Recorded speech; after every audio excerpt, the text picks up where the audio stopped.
Тағабун сүресі. Рахман, әрі аса рахымды Алланың атымен бастаймын.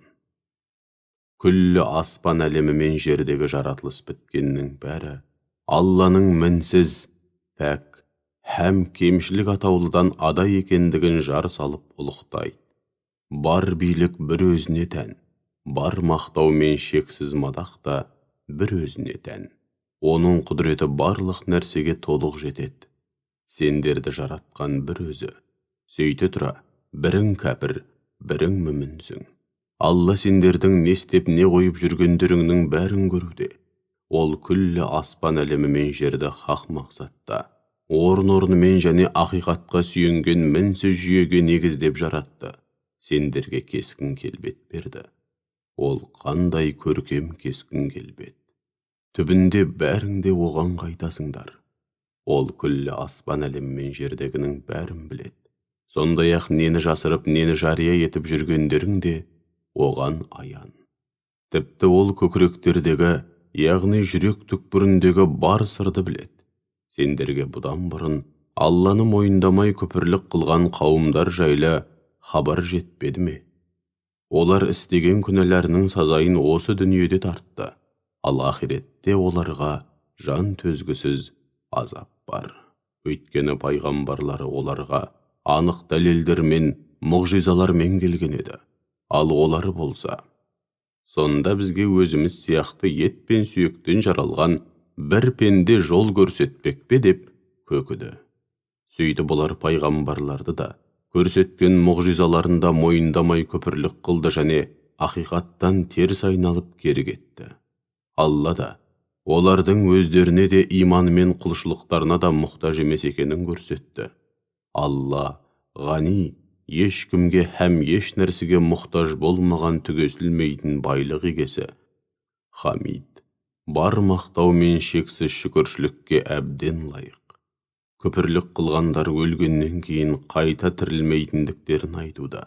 Ендеше оларға былай де: жоқ, Раббыма серт, өлгеннен кейін міндетті түрде қайта тірілтілесіңдер һәм содан кейін дүниеде істеген істеріңнен хабардар етіліп, жауапқа тартыласыңдар. Бұл Алла үшін оп-оңай. Уа адамдар, ендеше Аллаға, Расулына және оған түсірген нұрымызға, Құранға қалтқысыз иман келтіріңдер. Алла сендердің не істеп не қойып жүргендеріңнен толық хабардар. Алла ұлы жиын күні бәріңді бір жерге, ғарасат майданына жинайды. Ол біреулер үшін ұтатын, енді біреулер үшін ұтылатын күн. Кім-де-кім бір Аллаға иман келтіріп, игілікті істер істесе, Алла оның күнә қателіктерін өшіреді және оны мәңгілікке жайқалған жасыл бауларының арасымен зәулім сарайларының түбінен өзендер ағатын жәннат бақшаларына кіргізеді. Ең үлкен жетістік, зор табыс деген міне осы. Алланы мойындамай күпірлік қылған және аяттарымызға сенбегендерге келсек, олар тозақтықтар. Олар сонда мәңгі бақи қалады. Ол қандай жаман ақырғы тұрақ, қандай жаман барар жер. Басқа келген әр жамандық Алланың рұқсатымен ғана болады. Кім-де-кім Аллаға шын көңілден иман етсе, Алла оның жүрегін ақиқатқа және дұрыс бағытқа бұрады. Алла барлық нәрсені біледі. Аллаға қалтқысыз бағыныңдар, пайғамбарға да қалтқысыз бағыныңдар. Егер бағынудан бас тартатын болсаңдар, біліп қойыңдар, елшіміздің міндеті дінді ашық насихаттап жеткізу ғана. Шын әрі жалғыз Құдай Алла. Одан басқа тәңір жоқ. Олай болса мүміндер бір Аллаға ғана арқа сүйеп тәуекел етсін. Уа иман келтіргендер, жұбайларың мен балаларыңның арасынан өздеріңе дұшпан болатындар да шығуы мүмкін. Ондайлардан сақ болыңдар.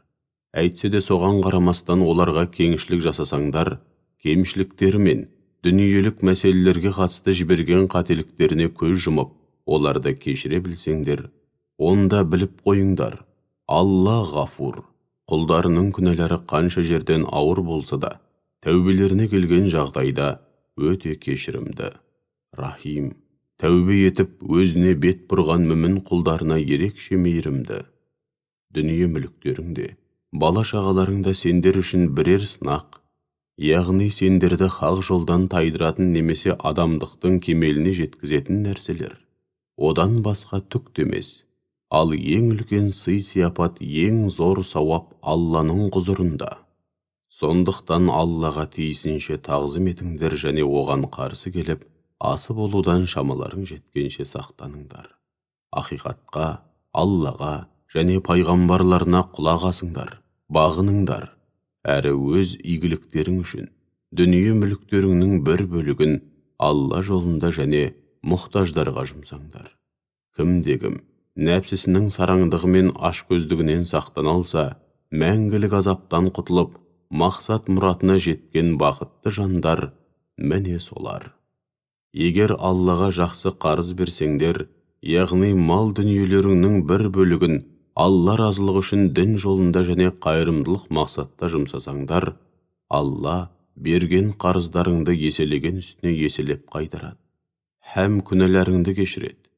Өйткені Алла шәкур, игіліктің қарымын еселеп қайтарушы, халим. Құлдары қанша жерден күнәға батып, қателікке ұрынып жатса да кеңшілік жасаушы әрі өте сабырлы. Ол ғайыпты да, жарияны да, яғни сезім мүшелерімен сезіп білу мүмкін болмаған тылсым әлемді де, сезім мүшелерімен сезіліп білінетін жария әлемді де толық білетін, азиз, шексіз үстемдік пен ұлылық иесі, хаким, әрісімен әрбір үкімі көптеген хикметтерге негізделген асқан даналық иесі.